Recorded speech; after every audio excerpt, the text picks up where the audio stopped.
Bismillahirrahmanirrahim. Assalamualaikum warahmatullahi wabarakatuh. Waalaikumsalam warahmatullahi wabarakatuh. Baik, perkenalkan saya Hadi Mariono, Ketua DPC FSLM SPSI Kabupaten dan Kota Bekasi, dan beliau Yosep Obama Kolin sebagai sekretaris.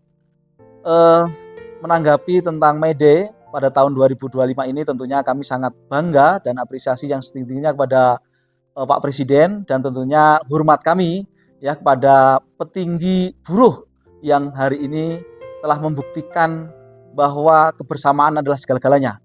Ya, ada Ibu Eli Rosita, ada Pak Iqbal, ada Pak Andi Gani, dan juga ada Pak Jumhur Hidayat. Nah, ini menjadi impian kita semua sebagai kaum buruh bahwa kebersamaan mereka, para pimpinan buruh itu kami nantikan. Ketika pimpinan buruh ini bisa bersama-sama, saya yakin akan lebih mudah untuk memperjuangkan kesejahteraan buruh. Nah, terbukti bahwa dengan bersama-sama kita merayakan May Day ya di Monas, dan ribuan massa hadir, dan tentunya ini disambut baik oleh seluruh anggota, dan semua bekerja keras untuk mengerahkan seluruh anggota sehingga acara kemarin sukses, sehingga Pak Prabowo pun berjanji. Nah, hadiah untuk kaum buruh. Bung Yosep, tolong disampaikan Pak Prabowo janji apa kemarin kira-kira, Bung Yosep? Ya, terima kasih Bung Hadi. Jadi memang May Day tahun ini sangat menarik dan luar biasa. Dan ini sebagaimana diberitakan oleh banyak media bahwa ini adalah momentum yang berulang, di mana ketika Presiden Bung Karno pada 1 Mei 1965 berpidato di hadapan buruh. Dan kali ini di 1 Mei 2025 Pak Prabowo kembali mengulang momentum itu dan memberikan hadiah kepada buruh. Kalau kita menyimak baik-baik, ada 5 hadiah yang disampaikan oleh Pak Prabowo dalam pidato kenegaraan yang kemarin. Jadi pidato kemarin adalah pidato resmi, pidato kenegaraan. Jadi itu pasti dicatatkan dalam dokumen negara. Nah, poin penting yang pertama adalah akan dibentuk Dewan Kesejahteraan Buruh Nasional. Hal yang kedua, akan dibentuk Satgas PHK. Nah, ini tentu sangat menarik melihat situasi dan kondisi ekonomi hari ini. Kemudian yang ketiga, segera didorong untuk pengesahan Undang-Undang Perlindungan Pekerja Rumah Tangga (PRT). Dan ini sebagaimana yang sama kita ketahui, Bung Ketua, isu ini sudah muncul dari eranya Pak SBY dan sampai hari ini sebatas wacana. Harapan kita Pak Prabowo sungguh-sungguh mewujudkan niat ini. Kemudian yang keempat, tentang Undang-Undang Perlindungan Laut. Nah, ini bagian dari ratifikasi Konvensi ILO 187 yang disampaikan oleh Pak Jumhur Hidayat pada beberapa kesempatan bahwa hari ini Indonesia sebagai negara kepulauan, tetapi perlindungan terhadap pekerja yang di laut, khususnya pekerja penangkap ikan, itu masih kurang. Dan kita merasa perlu meratifikasi Konvensi ILO dan membakukannya dalam undang-undang, sehingga perlindungan kepada pekerja kita yang bekerja di sektor kelautan dan perikanan semakin baik. Kemudian hal yang berikutnya adalah ada janji untuk menghapus outsourcing. Walaupun ini kemudian diberikan catatan penutup, akan dilakukan secara bertahap dengan juga memperhatikan kepentingan pelaku usaha. Kami pikir ini hal yang sangat wajar karena memang putusan MK sebelumnya pun memberikan catatan yang sama bahwa outsourcing itu memang harus dilakukan juga dengan memperhatikan kepentingan dunia usaha dan aspek perlindungan bagi pekerja buruh. Kemudian ada lagi hal yang menarik, Bung Ketua dan teman-teman. Sehubungan dengan 5 janji itu, Pak Prabowo juga memberikan beberapa catatan.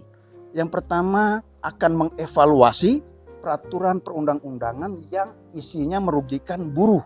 Nah, ini penting nih, pasti akan sangat banyak. Misalnya hari ini yang sering jadi sorotan adalah keputusan Menteri Perdagangan yang berdampak luas bagi kawan-kawan kita di sektor garmen dan tekstil. Itu.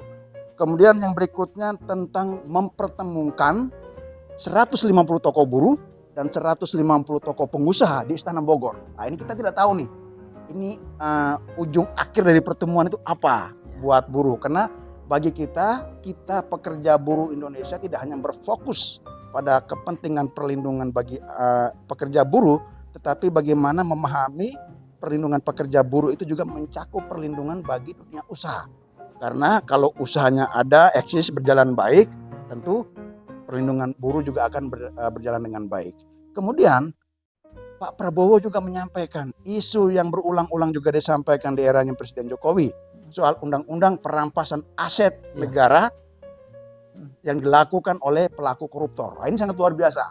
Karena perjuangan kita melawan korupsi ini memang menjadi momok bagi bangsa ini dan suka tidak suka, salah satu hal yang menyebabkan pengusaha tidak tertarik berinvestasi di Indonesia adalah karena banyaknya korupsi. Nah, ini harapan kita Pak Prabowo sungguh-sungguh berjuang all out karena memang tidak mudah memberantas korupsi karena itu adalah kerja yang sangat tersistematisasi. Kemudian hal yang berikutnya adalah ada janji dan kita melihat ada keseriusan yang sangat luar biasa bagi Pak Prabowo adalah ketika beliau sangat menghargai keberadaan dia bersama-sama dengan buruh. Dan dia sampai pada titik menggunakan bahasa-bahasa informal dengan dialek Betawi gitu ya, lu, gua, ente gitu ya. Itu artinya beliau mau menempatkan dirinya sungguh setara dengan kita. Gitu. Jadi ini saya pikir hal yang sangat menarik. Cuma terkait dengan 5 janji yang disampaikan oleh Pak Prabowo, saya hanya mau memberikan satu catatan penting soal Dewan Kesejahteraan Buruh Nasional. Ini kan beliau menyampaikan diisi oleh tokoh-tokoh buruh. Harapan kita Dewan Kesejahteraan Buruh Nasional ini tidak menjadi lembaga yang akan menghilangkan peran Dewan Pengupahan sebagai tim perunding upah di segala tingkatan. Jadi baik dari kabupaten, kota, provinsi, dan dengan pusat. Gitu ya. Jadi harapan kita Dewan Kesejahteraan Buruh Nasional ini menjadi bagian dari lembaga yang berkolaborasi dengan Dewan Pengupahan sehingga saling melengkapi, saling mengisi agar kedepannya konsep kesejahteraan itu lebih baik, lebih mencakup seluruh aspek-aspek kebutuhan dasar pekerja sehingga pada akhirnya pekerja sungguh dimuliakan sebagai seorang pekerja dan mampu menghidupi dirinya dan keluarganya untuk kehidupan yang layak bagi manusia. Saya pikir itu Bung Ketua sedikit catatan terkait janji Pak Prabowo. Dari Bung Ketua mungkin ada lagi hal yang baik, terima kasih Bung Yosep, Bung Sekretaris, karena kebetulan kemarin saya masuk tim keamanan ya. Tentunya tak lupa kami atas nama DPC FSPM SPSI Kabupaten Kota Bekasi mengucapkan banyak terima kasih kepada seluruh anggota ya dan seluruh pimpinan unit kerja yang sudah mengerahkan massa sebanyak-banyaknya dengan segala risiko, dengan susah payah dan berpanas-panasan, tetapi sekali lagi ada dampak yang baik dalam peristiwa May Day 1 Mei 2025 ini.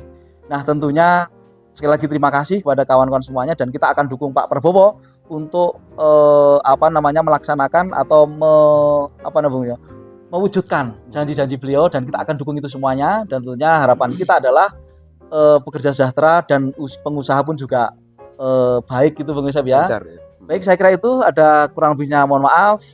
Assalamualaikum warahmatullahi wabarakatuh.